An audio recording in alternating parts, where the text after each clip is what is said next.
আজকে রান্না করব আমি মুসুরির ডাল ফ্রাই। তো আগে আমি এক বাটি মুসুরির ডাল নিয়ে ধুয়ে সেদ্ধ করার জন্য বসিয়ে দেব।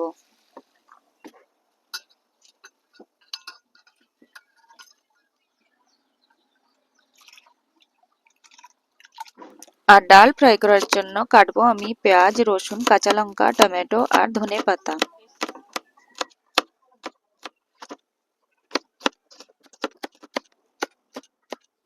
তো ডাল সেদ্ধ হয়ে গেছে, এখন অ্যাড করব আমি পরিমাণ মতো জল। তো এখানে কড়াই গরম করে আমি দিয়ে দিচ্ছি তেল। তেল গরম হয়ে গেলে দেব শুকনো লঙ্কা, জিরে, হলুদ, কাটা পেঁয়াজ, রসুন, কাঁচা লঙ্কা। এগুলোকে আমি ভালো করে ভেজে নেব।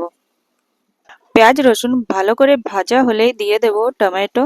টমেটো নাড়াচাড়া দিয়ে দিয়ে দেব পরিমাণ মতো লবণ। এখানে সবকিছু ভালো করে ভাজা হয়ে গিয়েছে, এবার দেব ধনেপাতা কুচি আর এতে সেদ্ধ ডাল দিয়ে দেব।